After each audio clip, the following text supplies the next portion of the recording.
رحمتهم اللهم صل على محمد يا رب صل عليه وسلم اللهم صل على محمد يا رب صل عليه وسلم اللهم صل وسلم وبارك عليه الحمد لله الذي أنعم علينا وهدانا على دين الإسلام والصلاة والسلام على سيدنا وحبيبنا وشفيعنا ومولانا محمد وعلى آله وصحبه ومن تبعه بإحسان إلى يوم الدين أما بعد فقد قال الله سبحانه وتعالى في القرآن الكريم وهو أصدق القائلين أعوذ بالله من الشيطان الرجيم بسم الله الرحمن الرحيم يرفع الله الذين آمنوا منكم والذين أوتوا العلم درجات وقال النبي صلى الله عليه وسلم طلب العلم فريضة على كل مسلم ومسلمة وقال أيضا اطلب العلم من المهدي إلى اللهدي صدق الله العظيم وصدق رسوله النبي الحبيب الكريم ونحن على ذلك من الشاهدين والشاكرين والحمد لله رب العالمين. Yang saya hormati Bang Kamaludin SE, Ketua PAC Pemuda Pancasila Wilayah Cipondoh. Yang saya hormati penasihat kita Ayah Uje atau Bapak Ustadz Haji Junaidi. Yang saya hormati yang setia memimpin tahlil zikir guru kita Ustadz Ustadz Ayub jagoan dari Teluk Naga dan seluruh bapak-bapak dan saudara-saudara yang tergabung dalam Pemuda Pancasila PAC Kecamatan Cipondoh. Semoga kita semuanya diberikan sehat walafiat oleh Allah Subhanahu wa taala, diberikan keselamatan daripada segala macam penyakit, seterusnya wabah, khususnya wabah corona, dan diberikan keberkahan dan keberuntungan untuk diri kita, keluarga kita, usaha kita, dan kehidupan kita dari dunia sampai ke negeri akhirat diselamatkan oleh Allah Subhanahu wa taala. Amin. Bang Nata yang sedang dikerikin mudah-mudahan sehat kembali, pulih kembali kesehatannya, amin. Para jamaah pengajian Majelis Pemuda Pancasila yang dirahmati diberkahi Allah Subhanahu wa taala. Silakan yang ngerokok kalau ada. Kopi. Itu uduk udah nungguin ya, udah makan belum ini? Tidak, berarti jangan lama-lama. Saya juga belum makan. Malam hari ini kita atas izin Allah Subhanahu wa taala bisa hadir, bisa melepaskan yang saya bilang setan-setan yang nangkring di pundak, setan yang nangkring di pala, setan yang megangin tangan kiri kanan kita, setan yang megangin kaki kiri kaki kanan kita, setan yang jaga-jagain kita di depan, di belakang, di samping, bisa kita lawan semua. Iya, sehingga malam hari ini bisa kumpul seperti biasa. Mudah-mudahan terus menerus dengan kesabaran diiringi dengan doa, namanya juga perjuangan dan doa. Judul lagu itu mah ya. Emang itu begitu hidup mah. Mudah-mudahan ini semua para sahabat-sahabat kita dari Pemuda Pancasila lambat laun mereka juga bisa beserta kita hadir di setiap malam Selasa dalam rangka thalabul ilmi. Amin ya rabbal alamin. Kemudian para jamaah sekalian, kita di tengah-tengah wabah Covid semakin menggila, kita mudah-mudahan senantiasa dijaga oleh Allah Subhanahu wa taala, dipelihara, dilindungi dengan segala macam rahmatnya dan kasih sayangnya. Sebetulnya kita ini adalah orang-orang yang dipilih Allah Subhanahu wa taala. Kenapa saya katakan orang-orang yang dipilih Allah? Kalau enggak dipilih Allah, kita adanya di kafe. Atau kalau pondok kacang masih ada, di pondok kacang ada. Di tempat-tempat karaoke. Ya bukan saya anti kepada hiburan. Artinya hidup ini dibagi tiga sebetulnya. yang waktu 8 jam untuk Allah, 8 jam untuk keluarga, 8 jam untuk kita bermasyarakat atau berusaha. Hampir kebanyakan orang lupa dengan itu. Hanya 25 menit yang Allah minta. Tapi masih banyak kan sisanya itu. Itu pun saja sudah nggak diberikan untuk Allah Subhanahu. Jadi semuanya untuk nafsu lagi, nafsu lagi. Nafsu syahwat, nafsu makan dan minum. Ya kan, nafsu kesenangan yang lain-lain. Seketika datang musibah seperti ini, mereka kalah. Kenapa yang tadinya nyaman sekarang tidak nyaman? Yang tadinya tentram sekarang acak-acakan. Tadinya kita usaha di mana aja boleh, kerja di mana aja boleh, dagang usaha apa saja di mana boleh, sekarang ada batasan. Lagi-lagi ini semua atas peringatan demi peringatan yang diingatkan oleh Allah Subhanahu. Jadi ada dua kelompok manusia, ada yang mereka diuji, ada yang diberikan peringatan. Kita tinggal milih yang mana nih Bang Abang? Mau diperingatin terus apa mau diuji? Peringatin.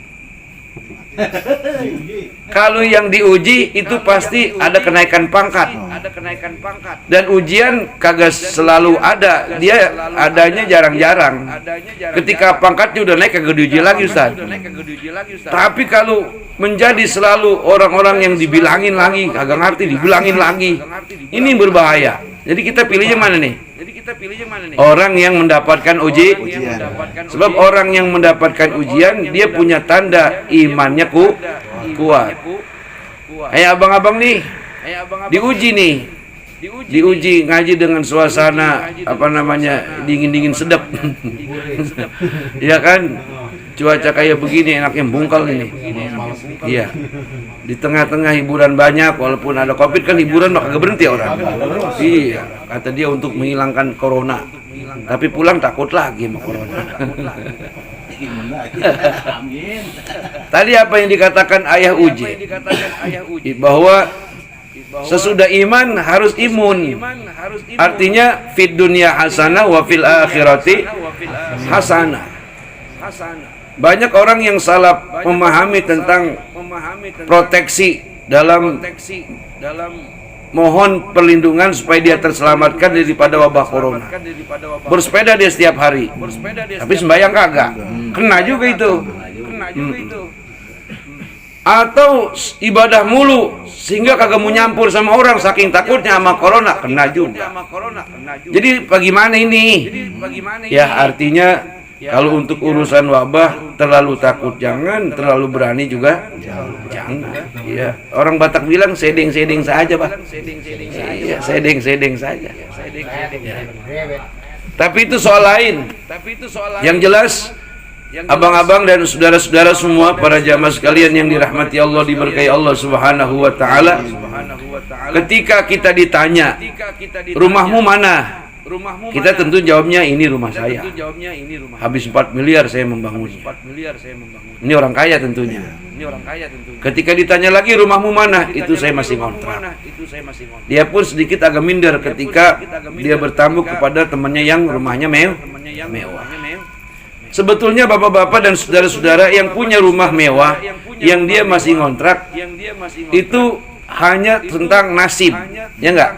Tentang nasib bisa jadi bagus karena nasab. Seperti anaknya jenderal, kagak mungkin kebelangsang. Orang bapaknya juga jenderal, ya kan? Anak lurah, anak camat, ya anak ustadz juga. Enggak, kalau anak ustadz biasanya relatif, ya, tergantung job babanya. Kalau job babanya banyak yang handle itu ya empis juga itu. Ya artinya rumah yang mewah atau yang ngontrak itu hanya tempat tinggal sementara. Kalau ditanya rumah kita sesungguhnya mana? Rumah kita sesungguhnya adalah kuburan. Sebetulnya bapak-bapak, saudara-saudara, hidup ini singkat sebetulnya. Sesingkat tarikan napas.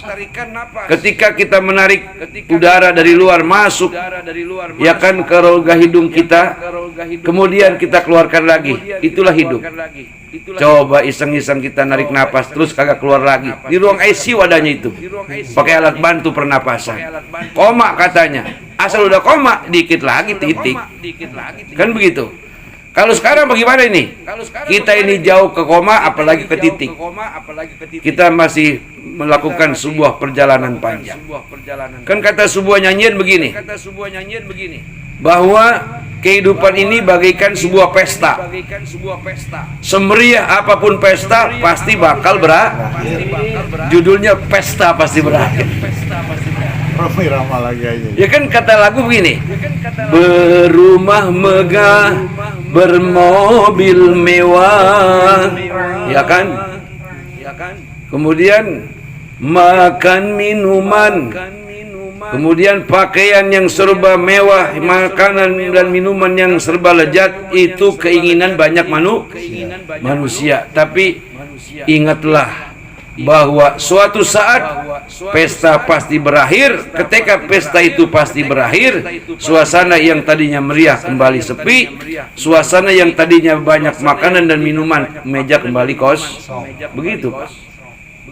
Jadi kalau pada gilirannya kita hari ini sudah harus mempersiapkan rumah kita yang sebenarnya, insya Allah ketika kita pulang ke rumah kita yang asli, kita di sono kagak bakal kegelapan, kagak bakal kedinginan, kagak bakal kebingungan.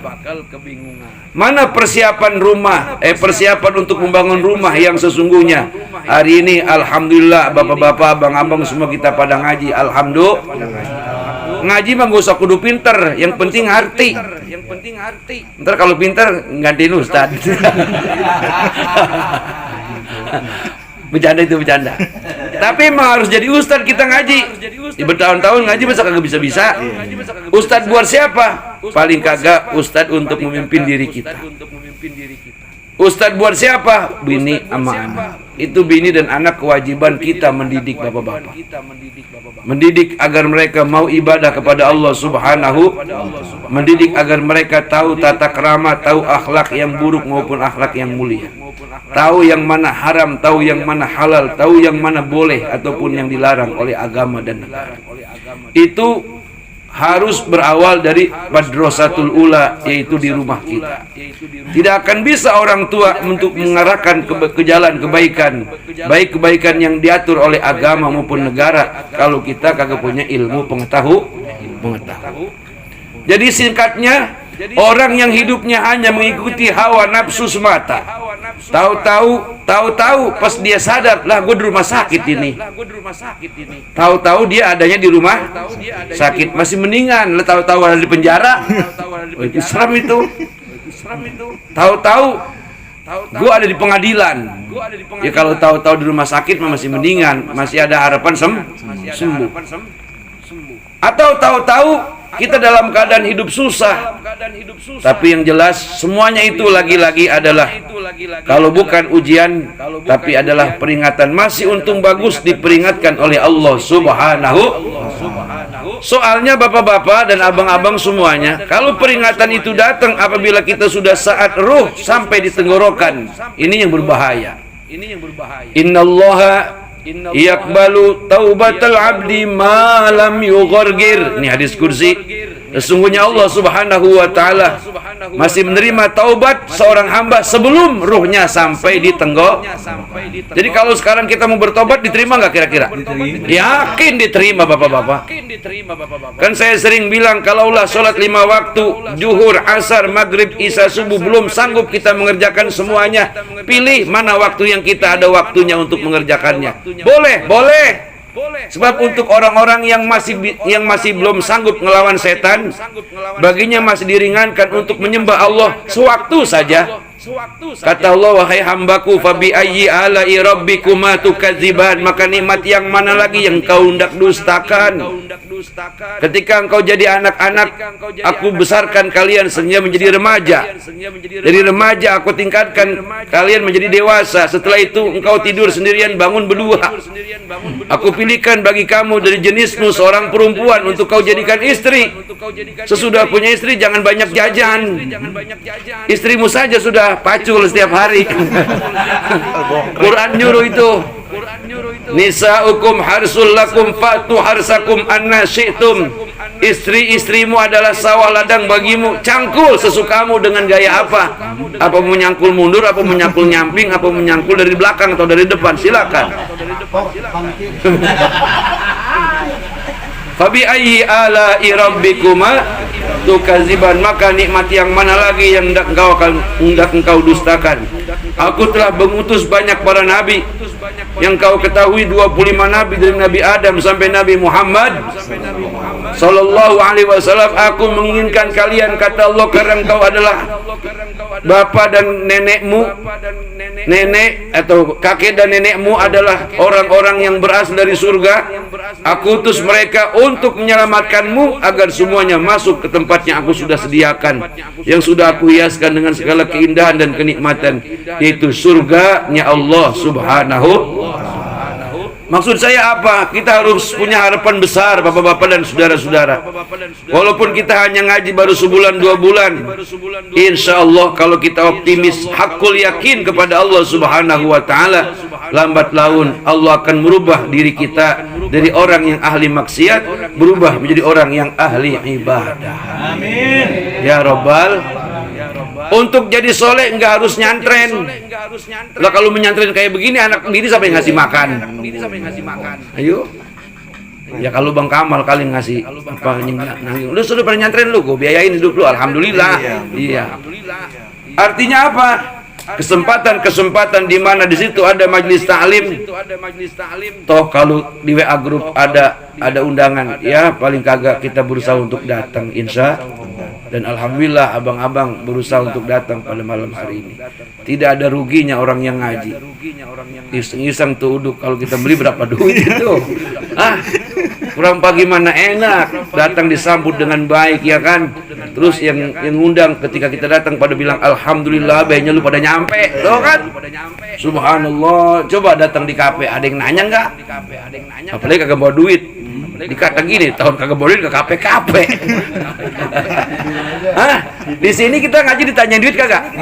Kagak. Kita datang aja tuh Bang Nata yang suka nge-WA, girang banget, ketua girang banget. Ya kan, Ustaz Ayub dari Teluk Naga, beliau jauh ini. Kemari, subhanallah. Tahu nggak Ayub dari Teluk Naga? Ini dia orangnya. Inilah bapak-bapak dan abang-abang semuanya. Lagi-lagi kita terus mengikuti segala apa yang diatur oleh Allah Subhanahu wa ta'ala, insyaallah selamat. Fa bi ayyi ala'i rabbikuma tukadziban, maka nikmat yang mana lagi yang kau merasa kurang? Ayo, kurang apa kita? Udah ada semua, ya enggak? Mata dikasih 2, telinga dikasih 2, ada lubangnya lagi. Hidung dikasih 2, lubangnya ke bawah nggak ke atas. Coba kalau ke atas, kalau musim hujan kayak begini, repot kita. Nadangin air mulu. Ya kan, gigi dikasih kuat ini, iseng-iseng kita. Gigi kita satu ada yang copot. Itu ganti gigi satu aja, kalau gigi yang bagus, yang asli 20 juta, Pak. Satu gigi ini 20 juta. Sama Allah kita kagak bayar. Kaki kalau buntung, kaki bikinan manusia, kagak normal, kaki bikinan Allah Subhanahu. Ayo, tangan sekarang bisa kuat memegang apa saja, mengangkat apa saja. Seketika Allah kasih semper, kalau zaman dulu sekarang namanya stroke ringan. Kita sudah kagak punya daya upaya. Jangan pula apa, ketika cabut kopiah kita, pala putih semua, kita malu ya. Ya kan, itu sudah dikurangi nikmat oleh Allah Subhanahu wa ta'ala. Yang penting sehat. Tapi bukan hanya sehat, tapi wal'afiyat. Jadi ada sehat, ada afiat. Digabungin jadi satu, sehat wal afiat. Termasuk siapa orang yang mendapatkan anugerah sehat wal afiat? Kita nih. Orang yang sehat pikiran dan jasmaninya. Kemudian dia datang ke pengajian, dia dirikan sholat. Itulah disebut orang yang memperoleh nikmat sehat wal afiat. Nah, dan itu tidak semuanya orang diberikan, tidak semuanya orang dapat. Kita dapat dua hal itu, sehat wal afiat. Oleh karenanya begitu pentingnya nikmat yang diberikan Allah Subhanahu wa taala. Allah tidak mengharapkan bayaran kepada kita semua. Bahkan dalam firman yang lain Allah katakan, la nas'aluka rizqa, aku tidak mengharap pembalasan rezeki dari kamu. Bahkan kata Allah, nahnu narzukuka, kamilah kata Allah yang memberikan rezeki atas kamu semua. Yang penting kamu taat kepadaku, menjalankan segala perintahku, menjauhkan segala laranganku. Taat kepada Allah sesuai dengan kemampuan kita. Kemudian meninggalkan larangan Allah dengan mengharap bantuan rahmat-Nya. Kenapa saya katakan demikian? Karena kalau hanya kemampuan kita untuk melawan daripada hal-hal yang dilarang oleh agama, di situ ada komandonya iblis. Iblis kuat, luar biasa dahsyat. Dia punya pengaruh kekuatannya. Tidak satu orang pun sanggup untuk bisa meninggalkan maksiat kalau bukan ada rahmat Allah Subhanahu. Nah, termasuk adanya pengajian di Pemuda Pancasila PAC Kecamatan Cipondoh, turun rahmat di sini. Rahmat Allah Subhanahu adalah kasih sayang, dan kita termasuk orang yang memperoleh hidayah sehingga bisa hadir di pengajian. Alhamdulillah. Fabi ayyi ala'i rabbikuma tukadziban. Maka nikmat yang mana lagi yang kau hendak dustakan? Hari ini walaupun sebagian orang mengalami wabah corona, satu keluarga aja yang kena, kita kebingungan, betul nggak? Misalnya istrinya kena, lakinya bingung, ya kan? Diisolasi, ya kan? Mana 14 hari, mana malam Jumat kita lewatin terus. Waduh, bingung kita. Akhirnya apalagi ketemu orang juga takut ketemu kita karena kita kena corona. Alhamdulillah Pak, kita masih dipelihara, masih dijaga oleh Allah Subhanahu wa taala. Jadi sekali lagi Allah ingin selalu menyelamatkan kita daripada jurang-jurang kehancuran, supaya kita selamat, tidak nyemplung ke sono, supaya kita senantiasa memperoleh daripada rahmatnya, dan rahmatnya itu telah disediakan di Majelis Pemuda Pancasila yang diselenggarakan setiap malam Selasa. Alhamdulillahirabbil alamin. Jadi rumah yang sesungguhnya adalah kuburan. Untuk memperbaiki rumah yang akan kita tempati perlu bahan bangunan yang bagus serta mahal. Ya kan, rumah yang nyaman ini Bapak-bapak, saudara-saudara, harus dibangun dengan modal yang besar, ya kan? Tukang yang ahli supaya nyaman kita menempatinya. Begitu pula kuburan. Hari ini kita sedang membangun kuburan tempat kita pulang. Pak Ustadz jangan ngomongin kuburan, mau ngeri zaman sekarang. Gak usah ngeri Pak. Orang-orang yang kaya-kaya itu udah nyiapin kuburannya. Soeharto waktu belum mati udah nyiapin kuburannya di Gunung Kemukus, udah siap.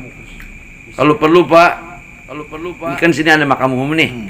Itu ya mesen sama penjaga. Nih gue dekat Pun Beringin, enak kalau ada yang ngajin gue adem. Gitu kan? Ada yang pernah ngomong gitu nggak? Ngapa takut? Jadi rumah sesungguhnya adalah kuburan. Rumah yang asli kita mana? Itu rumah sementara. Kalau kita yang meninggal, itu rumah kita yang nempatin siapa? Laki bini kita yang baru, Pak. Laki bini kita yang kita di mana? Di sana, di bawah Punsao. Di bawah Pun Beringin ya Ustaz ya. Di bawah Pun Randu. Disitulah kita berdiam di situ. Kapan? Sampai datangnya hari.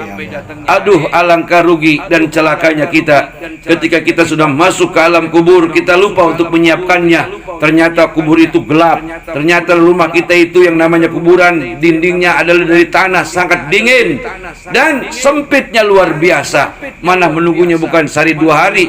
Kita tinggal di situ. Kalau kiamatnya 100 tahun lagi, 100 tahun kita tinggal di dalam keadaan pengap, dingin, gelap, dan dalam keadaan menerima siksaan dari malaikat mungkar nakir. Nauzubillahi min. Dan itu semua pasti, Pak. Dan itu pasti adanya. Makanya bapak-bapak kan ketika ada orang yang meninggal suka nyaksin orang ditalkinin ya. Suka nganter jenazah enggak?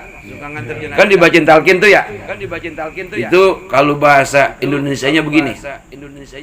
Umpamanya yang mati Acan Binaung. Kenal nggak Acan Binaung? Saudara sebokir itu. Kata Amil, kata Ustadznya mentalkinkan dia, dikata gini, dikasih jawaban-jawaban oleh Ustadz atau oleh Amil yang baca itu. Ya Acan Binaung, apabila datang dua makhluk Allah namanya Mungkar Nakir, engkau jangan takut, engkau jangan gentar. Kenapa? Memang keduanya adalah makhluk daripada makhluk ciptaan Allah Subhanahu, ya kan? Kata Acan Binaung, boro-boro datengin Debt Collector deg-degan, apalagi Mungkar Nakir. Kata Amil, lu jangan banyak ngomong lu Acan Binaung, ini gue lagi kasih bocoran lo. Kemudian keduanya bertanya kepadamu, siapa Tuhanmu? Kan menrobuka ya? Menrobuka, siapa Tuhanmu?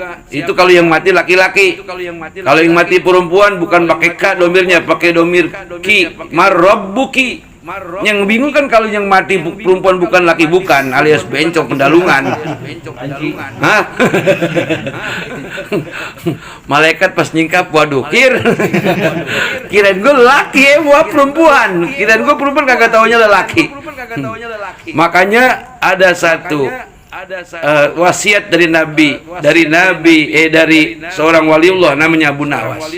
Ini Abu Nawas seorang wali, Pak. Bapak kalau meniru silakan aja. Tapi yang penting ketika di dunia rajin ngaji, rajin ibadah. Jadi Abu Nawas ketika ketika dia meninggal, sebelum meninggal dia mesen, bungkus aku dengan kain putih yang udah usang, yang udah rusak. Ya, yang udah puluhan tahun lah. Dicari sama anaknya ketemu. Dibungkuslah itu Abu Nawas. Ya kan, lalu ketika selesai dikuburkan, ditinggalkan seperti biasa, 7 langkah kemudian datang malaikat. Tapi malaikat mikir-mikir, apa Kir? Ini mayat udah lama. Ini mayat udah lama. Terus jangan ditanya, kita kalau nanya lagi itu bego. Itu candaan wali. Candaan wali. Seorang wali bisa, dia mah kagak ditanya. Kalau para wali kagak ditanya, Pak. Sebab imannya udah hebat, sedekahnya udah mantap, ibadahnya luar biasa. Jadi dari mulai para nabi sampai para wali kagak ditanya oleh malaikat mungkar, malaikat nak. Sebab kesaktiannya, keilmuannya tinggian mereka. Yang ditanya siapa? Kita nih, pengikut umatnya Nabi, pengikutnya para wali, pengikutnya para ulama yang pangkatnya wali juga selamat daripada pertanyaan malaikat mungkar, malaikat nak. Ada seorang muridnya Syekh Khalil Bangkalan Madura. Itu Syekh Khalil terkenal waliullah yang sakti mandraguna. Itu tahu nggak apa yang terjadi? Ketika Syekh Khalil mentalkinkan daripada muridnya, ketika kau ditanya man robuka, bilang rombongan Syekh Khalil. Begitu ngajarinnya. Ketika ditanya waman nabiuka, bilangin saya ini rombongan Syekh Khalil. Jadi 6 pertanyaan, jawaban 1, rombongan Syekh Khalil Bangkalan. Malaikat udah kenal sama Syekh Khalil.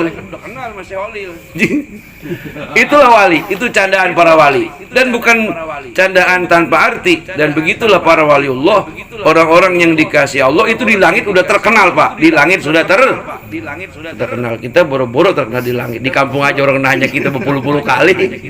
Lu tahu nggak rumah Acan Binaung? Acan banyak di sini. Ya kan?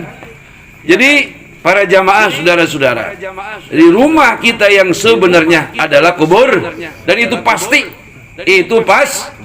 Nah, kita ini ngaji malam hari ini setiap seminggu sekali adalah mempersiapkan rumah untuk kita pulang ke alam kubur, kepada rumah kita. Betapa sedih dan merananya. Udah ketika kita pulang ke alam kubur alias bini kita jadi janda, dia mah enak-enakan sama lakinya yang baru. Tinggal kita Pak ketika mati itu bukan dongeng, beneran. 40 hari kita masih di selubus ngelongok. betapa hancurnya hati kita. Tempat tidur yang baru lunas kita bayar, spring bed ditidurin sama lakinya yang baru, main ceplakan. Sedih kagak kita tuh? Ayo sialan nih. Aduh, gua dikubur disiksa, lu enak-enakan. Ya salah lu. Di dunia suruh ngaji alasan banyak banget. Jadi Pak, rumah yang kita bangun setengah mati dengan utang pinjam, ya kan, dengan mati-matian lah kita cari duit. Akhirnya yang nempatin bukan kita selamanya, tapi suami dari istri kita yang baru.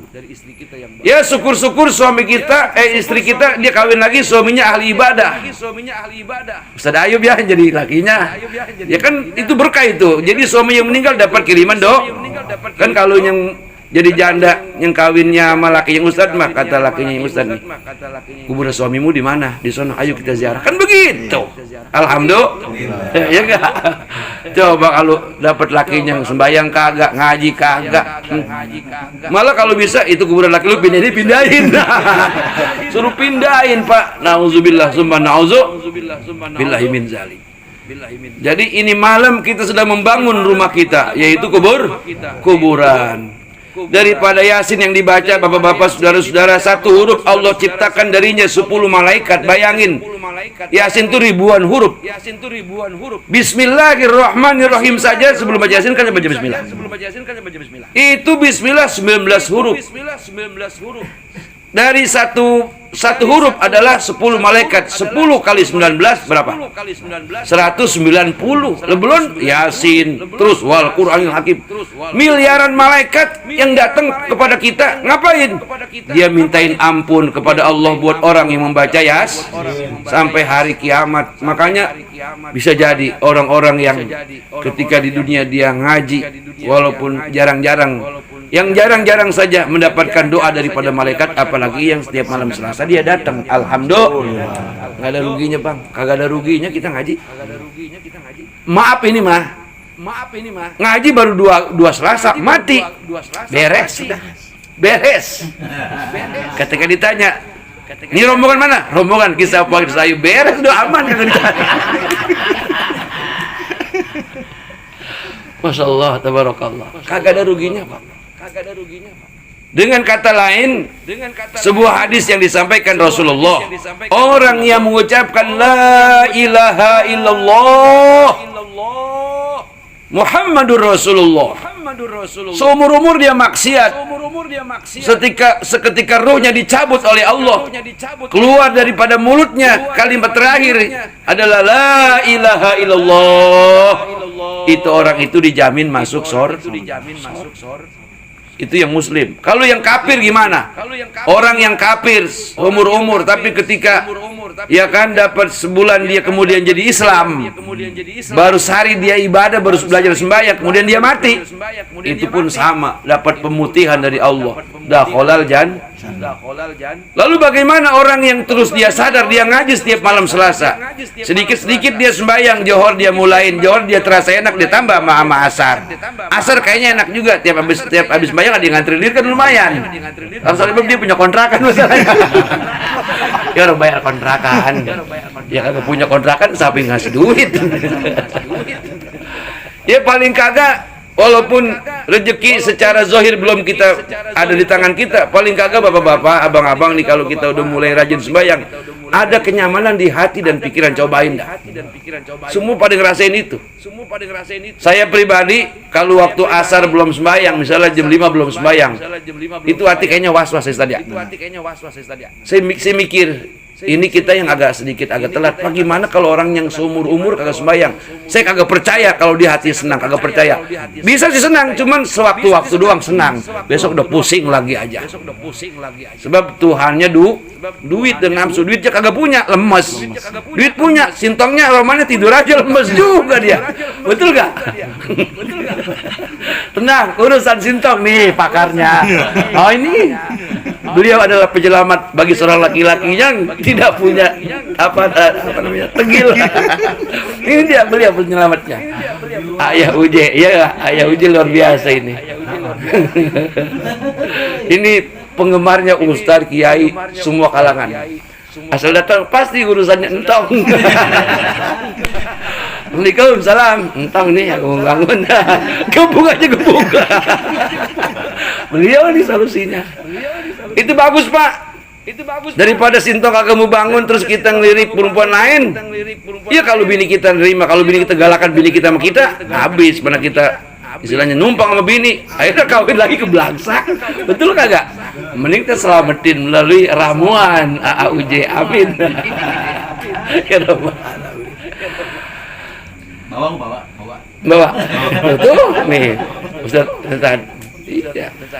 Nah, kemudian betapa meruginya, betapa sengsaranya ketika kita baru sadar bahwa kita udah masuk ke alam kubur. Inilah istilahnya pengakuan penyesalan yang tiada berguna. Ini orang yang ketika diajak ngaji kagak mau ngaji, diajak sembahyang kagak mau sembahyang, diajak puasa kagak mau puasa. Pokoknya diajak kebaikan jawabannya banyak, 1001 macam alasan. Matilah dia. Masuk ke alam kubur. Dia menyangka hidup akan abadi, nggak pernah sakit, nggak pernah susah, nggak ada cerita.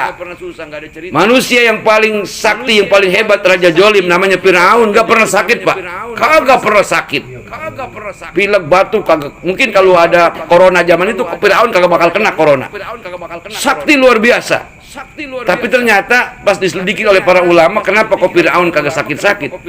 Ternyata dia pernah dapat satu amalan dari Nabi Musa alaihissalam.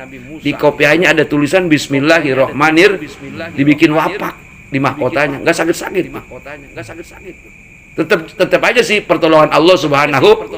Jadi ada wapak Bismillah.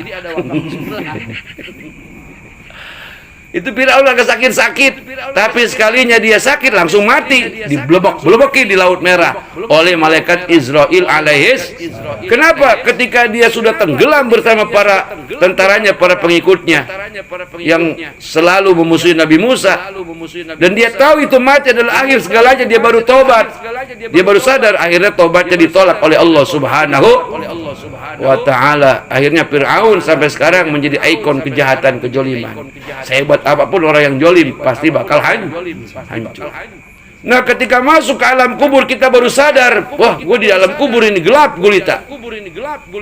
Jadi bapak-bapak dan saudara-saudara, huru hara yang paling berbahaya bukan corona, bukan kiamat, tapi huru hara adalah yang dialami oleh masing-masing orang pada saat malam pertama di alam kubur. Sepakat para ulama mengutip daripada hadis Rasulullah SAW. Jadi orang yang paling mengerikan keadaan suasananya adalah kubur malam pertama. Di kubur malam pertama, misalnya meninggal ada Rebo, itu malam Kemis, itu malam yang sangat menakutkan. Tentu bagi orang biasa, lain dengan para wali, para kekasih Allah, beda cerita. Ini buat kita nih, sangat mengerikan, sangat menakutkan. Makanya disitulah amal ibadah kemudian muncul. Menjadi apa? Pengacara pembela kita. Alhamdulillah. Ini Pak. Nah, kalau kagak ada pengacara lah kita ya penjara. Ya penjara dunia masih ada yang ngelongok. Kalau di sono siapa yang ngelongok? Ya kalau punya teman yang pada bisa ngaji. Waduh, teman gua CS gua mati. Gua longok Ya tentu ngelongoknya bukan bagaimana lu di sono. Bukan. Enak ya. Tentu dengan doa dan zikir. Paling kagak kita bisa yasin, baca yasin.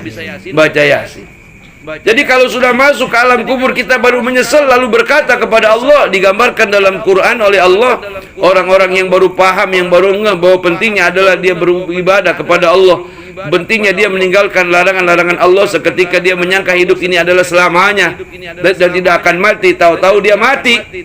Ketika masuk ke alam kubur dia berkata, Rabbi laula akhartani ila ajalin qarib fa asaddaqa wa aku minas solihin. Tuhan, kembalikanlah saya ke Cipondoh sehari semalam saja. Ada malaikat mau ngapain? Ente acan binaung. Saya fa'asaddaqa wa aku minas solihin. Saya akan bersedekah dengan harta saya, akan bersedekah dengan ilmu saya, akan bersedekah dengan kekuasaan, pangkat dan pengaruh saya, dan saya akan menjadi orang-orang soleh. Apa jawab malaikat? Ya acan binaung, umur yang begitu panjang kau sia-siakan, kau gunakan tanpa makna. Ini adalah saat penentuan akhir, di mana yang sudah masuk ke dalam kubur ini nggak bakal bisa balik lagi. Jadi saya bagaimana malaikat? Ya sudah, jangan nanya bagaimana. Tunggu saja apa yang kau hasilkan daripada hidupmu, inilah nanti yang kau akan rasakan. Kebaikan yang kau kerjakan selama di dunia, kebaikan yang kau akan terima. Tapi dosa yang kau tumpuk-tumpuk, ntar kau akan rasakan hasilnya. Nauzubillahi min. Ya, walaupun begini Pak, orang mukmin walaupun dia seumur hidup hanya satu kali bersyahadat, menyaksikan Allah sebagai Tuhan, mengadakan persaksian kepada Nabi Muhammad, Nabi akhir zaman, Nabi satu-satunya, la nabiyya ba'da, memang tetap ada harapan. Tapi paling tidak Pak, harapan tinggal harapan. Kalau walaupun kita nanti bakal masuk surga, kalau kita digebugin tiap hari, waktu asar dipukul, maghrib diinjak, johor dijajak, sudah Isya sama subuh habis dengan tangan tinggi sama malaikat. Nauzubillahimin. Makanya ketika mendengar suara azan tuh ahli-ahli kubur yang banyak dosa, dia teriak-teriak, aduh sungguh beruntung ahli dunia. Apa kata mereka selanjutnya? Ketika engkau berbuat dosa, ada yang mengingatkan suara azan untuk kau kembali menyembah kepada Tuhan. Ketika engkau diberikan banyak rezeki, diingatkan dengan taklim dan pengajian, kau dinasehati agar engkau yang punya harta agar tidak menjadi bakhil, pelit dan kikir. Kemudian kau bersedekah, itu bisa mengurangi dosamu dan menambah amal kebaikanmu dan sebagainya daripada omongan ahli kubur. Kemudian dia berkata, tidak seperti saya hari ini yang sudah tidak bisa lagi menambah amal kebaikan selain doa daripada kalian yang ingat kepada saya. Coba bayangin. Begitulah keadaan seharusnya yang harus kita pikirkan, bahwa hidup ini di dunia tidak lama, sepanjang tarikan napas. Atau hidup ini ya gampangnya sepanjang rokok yang kita pegang. Ketika rokok udah habis, ya lemas kita, malah tinggal sebatang. Itu hidup Pak, luar biasa, pendek dan cepat sekali. Ya kan kita katakan begini, kayaknya habis lebaran besok udah bulan Sura ya. Habis Sura, Safar, Mulud, Seribu Mulud, Dilawat, Dilaki, Rejab udah puasa lagi baik, kan gitu ya. Allahu Akbar. Terus kita ngelihat bocah yang kemarinnya masih bocah, sekarang udah naik motor. Terus yang lu bawa siapa? Bini kita Bang. Masya Allah. Baru kemarin gue lihat lu kagak pakai celana. Sekarang lu udah bisa ngejak anak ini ya. Hidup begitu singkat ya. Allahu Akbar. Makanya kita selalu oleh Allah selalu dikatakan begini, fazkuruni azkurkum, maka ingatlah engkau kepadaku, niscaya aku akan ingat kepadamu. Terus washkuruli wala takfurun, jangan kau lihat nikmat yang aku berikan besar atau kecil, tapi manfaatnya buatmu kau rasakan itu, dan jangan pernah kau mengingkari kata Allah Subhanahu wa ta'ala. Jadi abang-abang dan saudara-saudara yang dirahmati diberkahi Allah Subhanahu wa ta'ala, ayo kita persiapkan rumah tempat kembali kita. Apa tadi namanya? Apa namanya? Kubur. Roman takut nyebut kuburan. Iya, jadi kalau kita takut sama kuburan, kita masih hidup, itu banyak peluang untuk memperbaiki tempat kita pulang. Itu rumah kita. Kemudian yang kedua, mana kendaraanmu yang sebenarnya? Kendaraanmu yang sebenarnya bukan mobil Pajero, bukan Fortuner, bukan Honda City, tapi kendaraanmu yang sebenarnya adalah kurung batang. Suka ngeliat kurung batang kita ya? Itu di masjid ya? Di belakang emang sengaja itu, harus taruh di depan itu. Artinya takut, buat peringatan. Ya kan, silakan yang mau mengendarai duluan gitu, berekin. Silakan yang mau naik duluan gitu ya. Ini kereta cepat untuk menuju alam barzah. Pak, itu kalau kita lihat kurung batang, itu pegang kurung batang. Mobil yang mahal, Alphard 800 juta ya. Terus mobil apa lagi tuh? Yang kayak Jeep. Rubicon. Waduh. Itu kendaraan yang dapat mengantarkan dari kampung satu ke kampung yang lain, dari kota satu ke kota yang lain. Dan ini kendaraannya luar biasa, nggak pakai ban, nggak pakai bensin, nggak pakai setir, digodong Pak. Kita yang menjadi penumpang satu-satunya di situ. Sehingga ada tulisan, ada mereknya, innalillahi wa inna ilaihi. Seorang santri yang masih lugu bertanya kepada gurunya, dan gurunya juga waktu itu mungkin pikirannya lagi pusing kali. Ketika santrinya bertanya, "Guru, itu bacaan yang ada di kurung batang itu, yang kain itu, ada tulisan innalillahi wa inna ilaihi rajiun. Apa maknanya, Guru?" Gurunya pusing mikirin karena dia banyak urusan. Akhirnya gurunya menjawab spontan, "Itu maknanya kalimat innalillahi wa inna ilaihi rajiun yang tidak berkepentingan dilarang masuk." Begitu jawabannya. Ini si murid yang masih lugu ya, dia iya aja.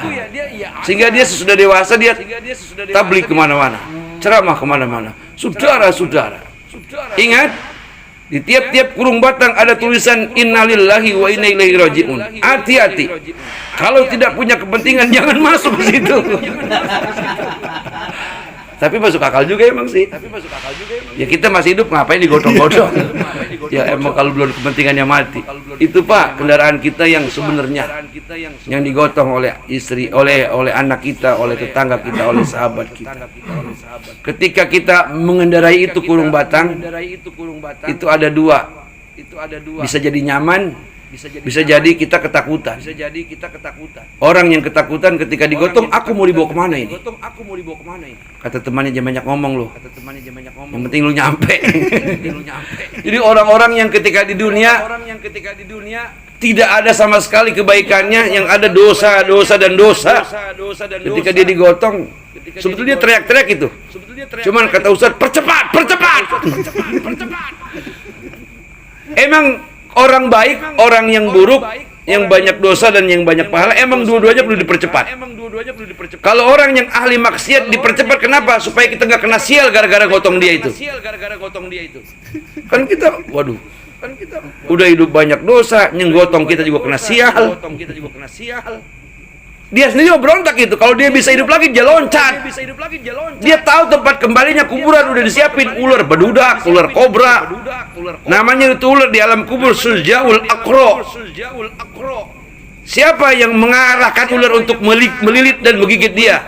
Namanya malaikat Zabaniyah. Nauzubillahi min. Malaikat yang agak kenal ampun.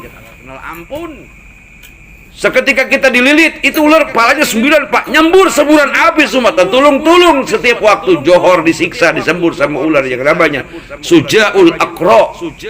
Pantas dia ketakutan. Ya sama juga orang diajak ke hotel sama diajak ke penjara. Ayo girangan mana? Ya girangan ke hotel lah. Perempuan udah siap, makanan udah siap, tempat tidur yang empuk. Waduh, 2 hari kata dia kecepatan, kalau bisa seminggu bang.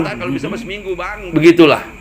Jadi orang-orang yang ketika mati dia banyak dosa dan banyak maksiat, ketika digotong aja udah ketakutan. Mau dibawa kemana saya? Mau dibawa kemana saya? Semakin dekat semakin takut. Memang kalau dia bisa loncat, ketika hendak dimasukkan ke liang lahat, dia bisa loncat sejadi-jadinya. Saking dia udah tahu bahwa tempat kembalinya adalah tempat penyiksaan. Nauzubillahi min. Tapi di lain sisi, ketika kita menggotong teman kita yang dia tobat daripada maksiatnya, ibadah kepada Allah Subhanahu wa taala, ketika yang gotong agak lambat dia malah ngomel, "Cepetan, gue pengen lihat kebaikan gua." Begitu. "Cepetan, para bidadari udah siap-siap menunggu kedatangan gua." Begitu kata dia. Dan ketika kita menggotong jenazah orang-orang soleh, rahmat turun bagi yang para penggotongnya. Alhamdulillah. Itu begitu, Pak. Jadi orang yang banyak dosa disuruh percepat apa kedatangannya ke alam kubur supaya kita nggak kena sial. Dan orang-orang yang ahli ibadah kita disuruh mempercepat supaya kita mendapatkan rahmat dan juga dia mendapatkan kebahagiaan yang udah lama dia tungguin. 40 tahun dia ibadah. Dia pengen melihat atas janji-janji Allah dan Rasulnya. Ternyata yang dilihatnya adalah nyata adanya. Alhamdulillah. Jadi malam pertama yang sungguh mengerikan di rumah kita, yaitu kuburan, adalah malam di mana kita memasuki hari pertama sesudah dikubur. Makanya ulama mengajarkan ada satu sholat di situ. Namanya sholat hadiah. PRT pernah ngerjain nggak? Belum kayaknya Ustaz. Iya, pernah disampaikan nggak di pengajian? Sama guru-guru belum. Iya. Jadi ini Pak, kalau kita punya teman, punya saudara, apalagi keluarga kita yang dia mati dikubur hari Selasa nih, malam Rebo kan tuh ya, maghribnya malam Rebo tuh. Itu solatkan dengan solat hadiah. Usulinya usuli sunatal hadiyati. Misalnya Acan bin Aung, rakaatain lillahi ta'ala, Allahu Akbar. Ketika Allahu Akbar kita ini dalam hati, saya niat solat hadiah pahalanya untuk Acan bin Aung, 2 rakaat karena Allah. Ayat rakaat pertama dengan rakaat kedua bacaan sama. Habis Fatihah ayat kursi, Alhaakumut Takasur, terus Qul Hu 11. Itu. Rakaat pertama sama rakaat kedua sama. Jadi masing-masing rakaat ayat kursi, Alhaakumut Takasur, Qul Huwallahu Ahad 11. Doa dah. Doanya apa? Allahumma inni sholaitu hadhihi sholata wa anta ta'lamu ma urid. Allahumma ba'ats sawbaha ila qabri Acan bin Aung bi rahmatika ya arhamar. Itu si ahli kubur, walaupun dia banyak dosa, dengan disembayangin hadiah diampunkan dosanya oleh Allah Subhanahu, dan kuburan yang tadinya menyeramkan dirubah oleh Allah Subhanahu wa taala berkat doa melalui solat yang dilakukan, solat hadiah yang dikerjakan oleh anaknya, temannya, ataupun orang yang kenal sama dia. Alhamdulillahirabbil alamin. Itu hari pertama dikubur. Hari pertama. Sebab itu huru hara yang paling mengerikan. Mengerikan luar biasa. Makanya kita alhamdulillah ada tradisi tahlil. Alhamdulillah. Makanya ini umpamanya nanti tradisi apa lagi, ngajiin di kubur ya. Sekarang udah kagak zaman, sekarang enggak ada yang mau di rumah. Padahal itu lebih bagus di kuburan itu. Sebab sebelum orang meninggalkan kuburan, malaikat kagak mau nanya. Apalagi yang nungguin sambil ngaji. Aduh, kata malaikat lama amat ini. Benar, Pak? Jadi artinya apa? Begitu banyak rahmat Allah yang turun. Tadi kan 1 huruf aja Allah ciptakan malaikat 10. Lepas gimana kalau diajiin 7 hari 7 malam? Ya kan? Yang diajiin kita kasih sedekah buat dia, seorang 1 juta misalnya, atau seorang 2 juta. Lu mantap. Nah, dia kan yang ngaji kagak bangun-bangun. Ya kan? Istilahnya ya kita mau ngaji sendiri kagak sanggup, kita nyuruh orang. Bahasanya kita bukan membayar daripada bacaan Quran, tapi tanda terima kasih, membayar tenaganya yang kita gunakan selama 7 hari 7 malam. Itu yang dipanggil harta ke bawah mati, yaitu tuh yang buat diajiin. Terus yang tahlil kita persen cepet. Aduh, yang tahlil kagak pre itu mah. Hujan juga pergi terus. Cepet. Paling berapa duit kalau duit kita miliaran, ayo. Encer itu mah. Jangan juga penjual kontrakan, jangan. Ya ini mah ceritanya kalau duit kita banyak. Mumpung kapan lagi buat orang tua kita, ya enggak? Kapan lagi buat bini kita, umpamanya. Luar biasa, itu yang dipanggil harta ke bawah mati. Jadi rumah kita yang sebenarnya adalah kuburan, kendaraan kita yang sebenarnya adalah kurung batang. Tidak boleh ada yang masuk yang menaiki itu kendaraan yang namanya kurung batang daripada orang yang tidak punya ya iseng-iseng mau bagaimana kita? Masa mau iseng-iseng? Kecuali orang yang memang oleh Allah sudah ditakdirkan dia mati. Kemudian pakaian kita yang sebenarnya ini bakal jadi topo nih. Semahal apapun pakaian yang kita pakai bakal jadi topo atau berpindah tangan kepada orang lain. Tapi pakaian kita adalah pakaian putih 15 meter. Nah, nanti kalau kagak pengen ditanya ya cari kain putih yang udah rusak buat bungkus kita. itu kagak ditanya. Iya, kata mereka udah bagaimana Kar? Udah lama Kir ini mah. Lumayan udah lama. Dan tanya. Jadi baju yang sesungguhnya yang kita pakai hari ini adalah baju sementara. Baju abadi kita adalah kain putih itu zahiriahnya, tapi hakikiahnya baju kita yang sebenarnya apa?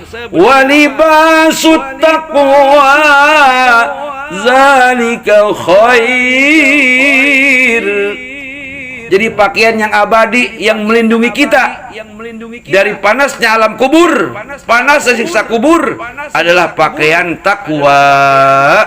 Di mana belinya? Di sini, di Majelis Pemuda Panca. Ini kita lagi menyiapkan pakaian anti siksaan malaikat, Pak.